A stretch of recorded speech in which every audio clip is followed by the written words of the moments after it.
once again in my channel which is named Focus to Education with Priyambada.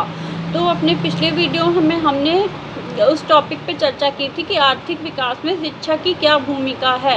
हमने पहले video में अपने ये चर्चा की थी कि आर्थिक विकास कहते क्या है, उसका अर्थ क्या है, उसकी मीनिंग क्या है तथा उसका महत्व क्या है। आज हम जानेंगे आर्थिक विकास की शिक्षा में क्या भूमिका है एवं आर्थिक विकास की कौन कौन से ऐसे तत्व हैं जो आर्थिक विकास के निर्धारक हैं। तो आर्थिक विकास के निर्धारक तत्वों को दो वर्गों में बांटा जा सकता है। पहला वर्ग है आर्थिक तत्व का, दूसरा है मानवीय तत्व का। यानी आर्थिक रूप से कौन कौन से वे तत्व हैं, तो उसमें पहला हो गया जनसंख्या, दूसरा हो गया प्राकृतिक संसाधन, तीसरा है पूंजी, चौथा है वैज्ञानिक एवं प्राविधिक प्रगति, पांचवा संगठन और विशिष्टीकरण है और छठवां है पूंजी उत्पाद एवं अनुपात। तो ये तो हो गए आर्थिक तत्व। और दूसरा है मानवीय तत्व। तो मानवीय तत्व कौन कौन से हैं जो आर्थिक विकास के निर्धारक हैं? पहला है तकनीकी कौशल, दूसरा है प्रेरणा, तीसरा है प्रबंधन, चौथा है बेरोजगार और अल्प रोजगार प्राप्त मानव शक्ति का उपयोग, पांचवा है योजना तकनीक। तो हमने ये तो जान लिया कि इसके निर्धारक तत्व कौन कौन से हैं। अब हम जानेंगे कि आर्थिक विकास में शिक्षा की क्या भूमिका है, यानी role of education in economics development. तो चलिए शुरू करते हैं। शिक्षा आर्थिक विकास को कई तरह से प्रभावित करती है। आर्थिक विकास मानवीय प्रयास का प्रतिफल है। क्या बताया जा रहा है कि जो शिक्षा है वो आर्थिक विकास को कई तरह से प्रभावित करती है, सामाजिक रूप से, आर्थिक रूप से, राजनीतिक। आर्थिक रूप से तो निश्चित करती है, जब हमारा टॉपिक ही आर्थिक विकास है तो राजनीतिक रूप से हो गया, सामाजिक रूप से हो गया, इस प्रकार हम समझेंगे। तो इसके डायमेंशियल जो गतिशीलता है आर्थिक विकास में, वो अपने आप को समाहित कर लेती है सारे मतलब क्षेत्रों में, चाहे वो सामाजिक क्षेत्र हो, हमारा समाज का क्षेत्र हो, हमारा आर्थिक क्षेत्र। ऑब्वियसली जब हम आर्थिक विकास की बात कर रहे हैं तो आर्थिक क्षेत्र का होना तो निश्चित है।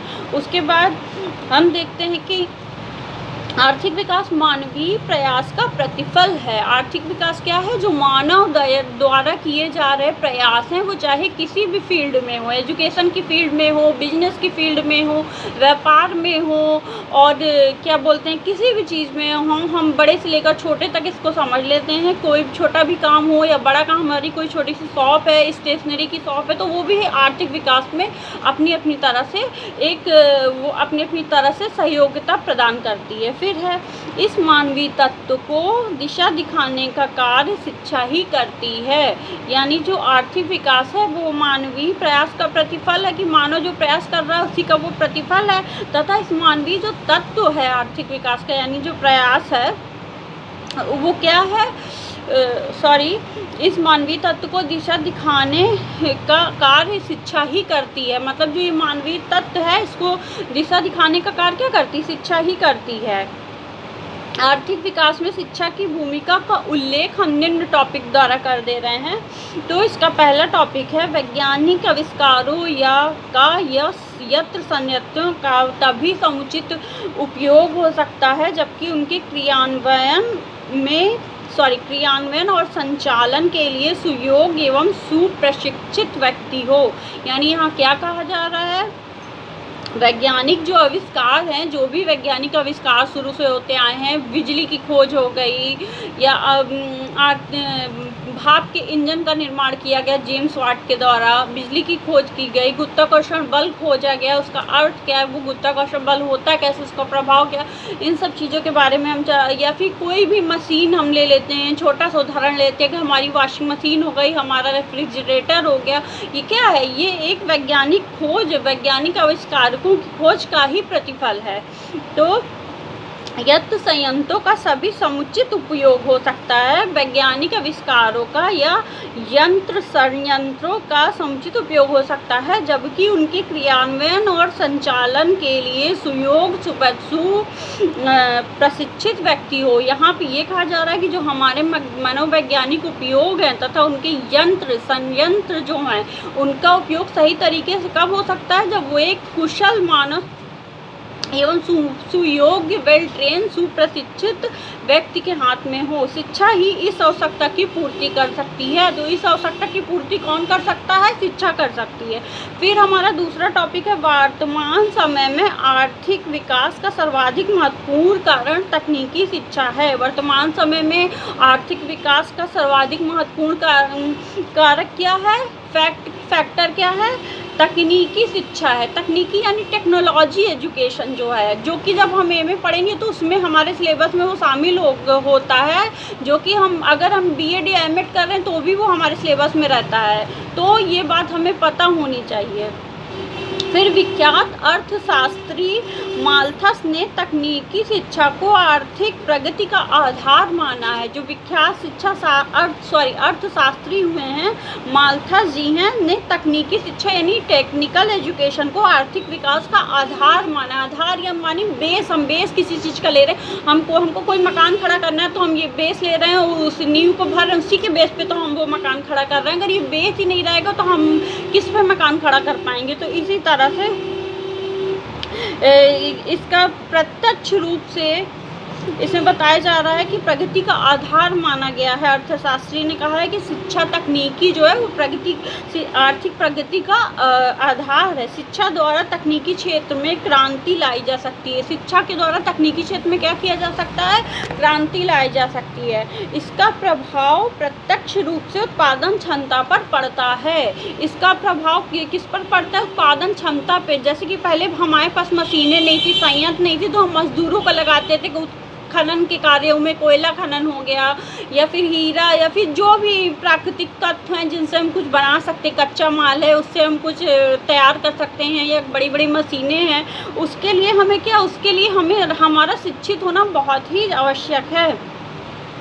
और तकनीकी के क्षेत्र में शिक्षा की वजह से तकनीकी के क्षेत्र में क्या लाई जा सकती है? क्रांति लाई जा सकती है। जब हम शिक्षित होंगे तभी तो हम किसी चीज़ की खोज कर पाएंगे। हम रिसर्च करते हैं तो रिसर्च किसे कहते हैं? फिर से पुनः रिसर्च करना। तो जो सर्च किया जा चुका है, जो खोजा गया, आविष्कार जिसका हो चुका है, उसको हम नए तरीके से कैसे खोज के अपने अनुसंधान में शामिल कर सकते हैं। तो इस प्रकार हम इसे सरल उदाहरण के माध्यम से समझ लेंगे। फिर है इसका प्रभाव प्रत्यक्ष रूप से उत्पादन क्षमता पर पड़ता है। इसका प्रभाव प्रत्यक्ष रूप से उत्पादन क्षमता में पड़ता है कि हमारे देश की जीडीपी, जैसे हम कहते हैं कि उत्पादन क्षमता कितनी है, या फला देश से अमेरिका हो गया, फ्रांस हो गया, या यूरोप के कोई देश हो गया, एशिया के ही कोई देश हो गया, उनसे हम जब कंपैरिजन करते हैं, भारत की तुलना करते हैं कि हमारी जीडीपी उनकी जीडीपी की तुलना में कितनी है कितनी नहीं, तो हम उस हिसाब से देखेंगे कि हम कितना आगे बढ़ रहे हैं विश्व में। भारत जो कि 2047 तक भारत को एक विकसित राज्य बनाने का प्रण लिया गया है हमारे वर्तमान प्रधानमंत्री जी के द्वारा। तो इसी प्रकार हम इसको समझेंगे। तकनीकी व वैज्ञानिक ज्ञान से सकल राष्ट्रीय उत्पादन बढ़ता है। देखिए अभी मैंने इसी पे चर्चा की थी ना, सकल राष्ट्रीय उत्पादन यानी जीडीपी, ग्रॉस डेवलपमेंट प्रोडक्शन, सकल राष्ट्रीय उत्पादन बढ़ता है। अगर हमें शिक्षा की समझ होगी, अगर हम शिक्षित होंगे तो तकनीक और वैज्ञानिक ज्ञान हम अर्जित कर लेंगे, तो उससे हम राष्ट्रीय सकल उत्पादन बढ़ा सकते हैं अपने देश का। उसके बाद हमारा तीसरा पॉइंट क्या है? तीसरा पॉइंट है हमारा, शिक्षा द्वारा ग्रामीण क्षेत्रों में भी समृद्धि लाई जा सकती है। कृषि का किसी भी अर्थव्यवस्था में महत्वपूर्ण स्थान होता है। स्वाधीनता के उपरांत कृषि शिक्षा क्षेत्र में अनेक महत्वपूर्ण प्रयास किए गए। यानी क्या बताया जा रहा है कि शिक्षा द्वारा जो ग्रामीण क्षेत्र हैं वहाँ भी समृद्धि लाई जा सकती है। हम किसी चीज़ का उपयोग कर रहे हैं, उसको मान लीजिए बिजली की हमने खोज की, बिजली आ गई, सब आ गया। ग्रामीण क्षेत्रों में वो कैसे होगी? जब ग्राम विकास अधिकारी एक सुशिक्षित होंगे, या जो हमारे मंत्रीगण हैं, हमारे जो भी हमारा एक तरह से पार्लियामेंट समझ लीजिए या चुनाव होता है, तो हम बिजली के खंभे पहले गांव तक पहुंचना मुश्किल थे। अब क्या हुआ? रास्ता बनाया गया। रास्ता बनाने के लिए बड़ी बड़ी गाड़ियों का इस्तेमाल किया गया, तो वहाँ पाइप बिछाई गई, वहाँ पानी की व्यवस्था की गई, पेयजल की, बिजली के खंभे लगाए गए जिससे बिजली आए और वहाँ के छात्र भी पढ़ के लाभान्वित हो सकें, चाहे वो ऑनलाइन मोड हो चाहे वो ऑफलाइन मोड हो। उस हिसाब से अगर वहाँ सड़क नहीं होती, बिजली नहीं होती, खंभे नहीं होते, या फिर वहाँ गाड़ियों के लिए आने के लिए, आवागमन के लिए सुविधा ना होती, मतलब रास्ते ना होते, तो आर्थिक विकास संभव ही नहीं था। और जबकि हम जानते हैं कि हमारा भारत एक ग्रामीण प्रधान देश है, तो वहाँ पे ग्रामीण क्षेत्रों की हमें उत्पादकता बढ़ाने तथा वहाँ के हमें विकास पे बहुत ही ज़्यादा ध्यान देने की ज़रूरत है, तभी हमारे देश की जीडीपी भी अपने एक बढ़ोतरी करेगी अपने अंक में। फिर क्या है, स्वाधीनता के उपरांत शिक्षा क्षेत्र में कहा जा रहा है कि स्वाधीनता के उपरांत कृषि शिक्षा क्षेत्र में अनेक महत्वपूर्ण प्रयास किए गए। यानी जब हम भारत स्वतंत्र हो गया, हमने स्वाधीनता प्राप्त कर ली, उसके उपरांत कृषि क्षेत्र में अनेक महत्वपूर्ण प्रयास किए गए। कृषि विकास के लिए अनेक कृषि विश्वविद्यालय, महाविद्यालय तथा शोध संस्थान स्थापित किए गए। परिणामतः देश में कृषि विशेषज्ञों की पर्याप्त संख्या उपलब्ध हो गई। कृषि विशेषज्ञों की सहायता से कृषि उत्पादन में वृद्धि करने तथा नई तकनीक का प्रयोग कर पैदावार बढ़ाने का प्रयास किया जाता है। कृषि में हम नई तकनीक का प्रयोग कैसे समझ सकते हैं? ट्रैक्टर आ गई, पहले जो बैल हमारे हल जोतते थे, खेतों को जोतते थे, अब ट्रैक्टर ने उनकी जगह ले ली है। वो बहुत ही कम समय में हमारा वो काम कर देते हैं जो इंसान या जानवर से हम करवाते थे। उसके बाद तकनीक में हम क्या देख रहे हैं, ड्रोन आ गया, ड्रोन से खेती हो रही है। ड्रोन पूरे खेत में बीज रोपण कर दे रहा है, पुराई कर दे रहा है, इस प्रकार से वो निगरानी रख रहा है कि पूरा खेत हमारा वो हो रहा है। तो इस हिसाब से अगर हम विशेषज्ञ हैं, कृषि विशेषज्ञ हैं, तो तकनीक के प्रयास से उन्होंने हमारे ग्रामीण क्षेत्रों की भी वृद्धि में बहुत सहायता प्रदान की है।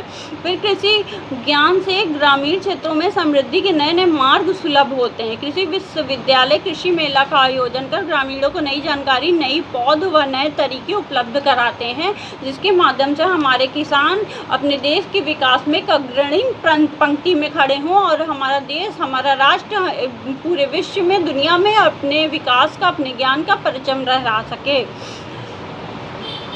फिर चौथा है, शिक्षा श्रमिकों की कार्य कुशलता में वृद्धि कर मानवीय साधनों को बढ़ाती है। शिक्षा क्या करती है? श्रमिकों की कार्य कुशलता में वृद्धि कर मानवीय साधनों को बढ़ाती है। जो हमारे श्रमिक वर्ग हैं, उनकी कार्य वो कैसे कुशल, उनकी स्किल्ड ट्रेनिंग हम कैसे दे दें कि वो महाविद्यालय उसका काम करेगा। शिल्प मेला लग रहा है विद्यालय की तरफ से, तो वृद्धि कर मानवीय साधनों को हम बढ़ाते हैं। हम शिक्षा कैसे मानवीय साधन बनाएंगे? हमने मतलब ट्रैक्टर का आविष्कार कर दिया, ट्रैक्टर बना दिया, या फिर जुताई के लिए, सिंचाई के लिए हमने नहर थी तो उसके लिए हमने क्या, मोटर का आविष्कार किया, तो मोटर से पूरे खेत में सिंचाई हो जाती है, जिससे पैदावार बहुत अच्छी होती। क्योंकि भारत एक मानसून प्रधान देश है, वहाँ मानसून के हिसाब से खेती निर्भर करती है। तो मान लीजिए अगर बारिश के मौसम में बारिश नहीं हो रही, ग्लोबल वार्मिंग की वजह से, किसी चीज़ की वजह से, तो हम उससे नहर के द्वारा, मोटर के द्वारा अपने खेत की सिंचाई करके अपनी उत्पादन क्षमता में वृद्धि कर सकते हैं तथा इसे एक अपने राष्ट्र के विकास में महत्वपूर्ण योगदान दे सकते हैं। फिर है, शिक्षा इस क्षेत्र में व्यावसायिक ज्ञान देकर कुशल श्रमिक तैयार करती है। शिक्षा क्या करती है?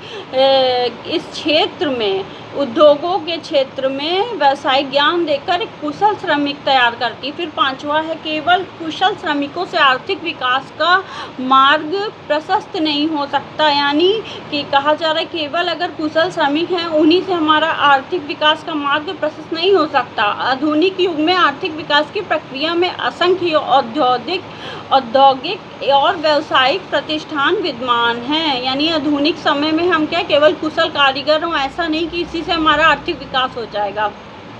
जो हमारा आधुनिक युग है, आधुनिक समय है, उसमें आर्थिक विकास की प्रक्रिया में असंख्य औद्योगिक यानी जो आर्थिक विकास की प्रक्रिया है, जो प्रोसेस है, उसमें औद्योगिक और व्यावसायिक प्रतिष्ठान विद्यमान हैं। इन प्रतिष्ठानों के सुव्यवस्थित प्रबंधन पर ही इन प्रतिष्ठानों के उद्देश्य की पूर्ति संभव रहती है। क्या रहता है? इन प्रतिष्ठानों की सुव्यवस्थित प्रबंधन में अगर हम सिस्टमैटिक ढंग से इनका मैनेजमेंट करते हैं, तो इन प्रतिष्ठानों के उद्देश्य की पूर्ति, जिस उद्देश्य से हमने इसको प्रतिष्ठानों को वो किया है, इस उद्देश्य की पूर्ति संभव रहती है। इन प्रतिष्ठानों को हमने लगाया है या खोला है जिस उद्देश्य, उस उद्देश्य की हमें उस उद्देश्य की क्या बोलते हैं, प्रतिष्ठानों के लिए हाँ, उस उद्देश्य की पूर्ति संभव रहती है।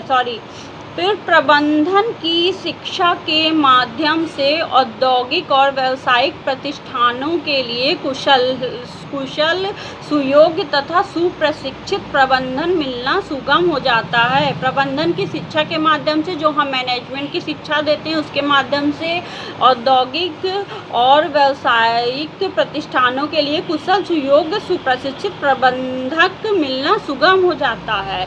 जितना कुशल प्रबंधन होगा उतना ही सफल वह प्रतिष्ठान होगा। फिर है छठवां हमारा टॉपिक क्या है, शिक्षा प्राकृतिक साधनों का सदुपयोग कर आर्थिक प्रगति का मार्ग प्रशस्त करती है। शिक्षा क्या करती है, शिक्षा प्राकृतिक साधनों का सदुपयोग कर आर्थिक प्रगति का मार्ग प्रशस्त करती है। जो हमारे प्राकृतिक संसाधन हैं उनका सदुपयोग हम कैसे करें, शिक्षा हमें ये सिखाकर आर्थिक जो प्रगति होने वाली है, इकोनॉमिक ग्रोथ है, उसका मार्ग प्रशस्त करती है। एक मतलब शिक्षा क्या है, एक मशाल की तरह है जो हमें दिशा दिखाती है कि हम किस तरफ जाएं, जिससे हमारे देश की आर्थिक विकास में शिक्षा की भूमिका एक महत्वपूर्ण रोल निभाती है। फिर है छठवां क्या है, छठवें पे हम डिस्कस कर रहे थे। फिर विश्व के कुछ राष्ट्रों जैसे अरब, मैक्सिको, ब्राज़ील आदि में प्राकृतिक संपदाओं के प्रचुर भंडार हैं, परंतु शैक्षिक सुविधाओं के अभाव में ये राष्ट्र उनका सर्वाधिक उपयोग नहीं कर पाते। जैसा यहाँ बताया जा रहा है कि विश्व के कुछ राष्ट्रों जैसे अरब हो गया, मैक्सिको हो गया, ब्राज़ील हो गया आदि में प्राकृतिक जो संपदाएं हैं वे प्रचुर मात्रा में उपलब्ध हैं, परंतु शैक्षिक सुविधाओं के अभाव में ये राष्ट्र उनका सर्वाधिक उपयोग नहीं कर पाते हैं। कि जो शैक्षिक सुविधाओं के अभाव हैं, शिक्षा के क्षेत्र में जो सुविधाएं उनका सर्वाधिक उपयोग नहीं कर पाते हैं। फिर है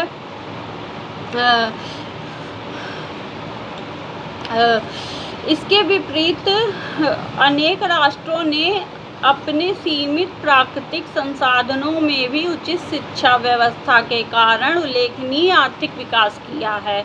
क्या बताया जा रहा है, इसके विपरीत अनेक शैक्षिक सुविधाओं के अनेक राष्ट्रों ने अपने सीमित प्राकृतिक संसाधनों में भी उचित शिक्षा व्यवस्था के कारण उल्लेखनीय आर्थिक विकास किया है। मतलब एक तरफ तो हम ये बता रहे हैं कि राष्ट्र में, विश्व में कई राष्ट्र ऐसे हैं, ब्राज़ील हो गया, मैक्सिको हो गया, अरब हो गया, जहाँ पर प्रचुर रूप से मतलब प्राकृतिक संसाधनों की भरमार है प्रचुर रूप से, लेकिन हम शिक्षा के अभाव में उनका सदुपयोग नहीं कर पा रहे हैं। जबकि इसके विपरीत जो अनेक ऐसे भी राष्ट्र हैं जिसमें प्राकृतिक संसाधन बहुत सीमित अवस्था में, किंतु उस राष्ट्र की शिक्षा व्यवस्था बहुत उचित है, उस शिक्षा व्यवस्था के कारण उल्लेखनीय आर्थिक विकास किया है। तो ये हमारे लिए एक सीखने वाली चीज़ हो गई कि जहाँ पे नहीं है वहाँ पे हम शिक्षा नहीं है तो हम उनका उपयोग नहीं कर पा रहे, बल्कि कुछ राष्ट्र हैं जो विकसित हैं जहाँ पे प्राकृतिक संसाधन नहीं है, तब भी उन्होंने शिक्षा के व्यवस्था के उचित रूप से सिस्टमैटिक ढंग से चलाने के कारण उल्लेखनीय आर्थिक विकास किया है। तो ये एक विरोधाभास की जैसी चीज़ हो गई कि हम इसको समझ सकते हैं आसान शब्दों में। फिर सातवां है, शिक्षा की प्राप्तियां प्रत्यक्ष भी हो सकती हैं और अप्रत्यक्ष भी। तो शिक्षा की प्राप्ति किस रूप से, प्रत्यक्ष भी अप्रत्यक्ष भी। प्रत्यक्ष यानी जब हम विद्यालय जा रहे हैं, औपचारिक शिक्षा ग्रहण कर रहे हैं, और अप्रत्यक्ष जो हमारे जीवन में आस पड़ोस से समाज से सीखते हैं, जीवन पर्यंत चलने वाली प्रक्रिया, उसे हम प्रत्यक्ष कहते हैं। फिर है शिक्षा प्रत्यक्ष रूप से राष्ट्रीय आय में वृद्धि करती है और प्रत्यक्ष रूप से व्यक्ति के व्यक्तित्व व योग्यताओं का विकास करती है। शिक्षा जो है वो प्रत्यक्ष रूप से हमारे राष्ट्रीय आय में वृद्धि करती है, हमारे राष्ट्र की आय कितनी बढ़ रही है, और प्रत्यक्ष रूप से व्यक्तित्व व योग्यताओं का विकास करती है। फिर आठवां है, वित्त किसी भी आर्थिक विकास की प्रक्रिया का अत्यंत महत्वपूर्ण पक्ष होता है। वित्त हो गया यानी हमारी पूंजी हो गई, वो किसी भी आर्थिक विकास की प्रक्रिया का एक अत्यंत महत्वपूर्ण पक्ष होता है। हम कुछ भी करने जा रहे हैं, जब हम फाइनेंशियली आर्थिक रूप से मजबूत होंगे तो ही हम अपना बिजनेस खड़ा कर सकते हैं। अगर हम एक किसान भी हैं तो हम क्या कर रहे हैं, अगर हमें बीजारोपण करना है तो हम उस बीज को खरीदने के लिए हमारे पास कुछ पैसे, कुछ मूल्य होने की आवश्यकता है, तभी तो हम उसके जरिए अपने खेत में बीजारोपण करके पौधारोपण कर सकते हैं, जिससे हम अपने आर्थिक विकास को एक गति में, आर्थिक विकास की दिशा में गति कर सकते हैं। फिर आजकल औद्योगिक प्रतिष्ठान करोड़ों अरबों या खरबों रुपयों का व्यापार करते हैं। यानी वर्तमान समय में जो औद्योगिक प्रतिष्ठान हैं वे करोड़ों अरबों या खरबों रुपयों का व्यापार करते हैं। ऐसी स्थिति में यदि पूंजी का निवेश और चयन समुचित तरीके से नहीं होता तो वह प्रतिष्ठान आर्थिक विकास में सहयोग नहीं दे सकता है। इसी के स्थिति में क्या देख रहे हैं कि यदि हम पूंजी का निवेश और चयन समुचित तरीके से नहीं होता तो वह प्रतिष्ठान आर्थिक विकास में सहयोग नहीं दे सकता है। प्रत्येक प्रतिष्ठान के अपने वित्तीय विशेषज्ञ होते हैं।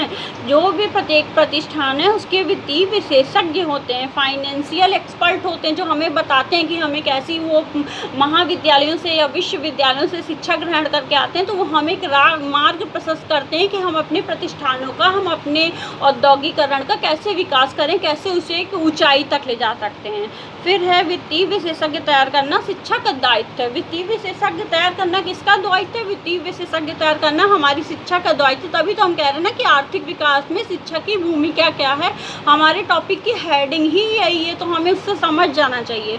फिर आर्थिक विकास में अपना समुचित योगदान, अशिक्षित व्यक्ति राष्ट्र के आर्थिक विकास में अपना समुचित योगदान नहीं दे सकता।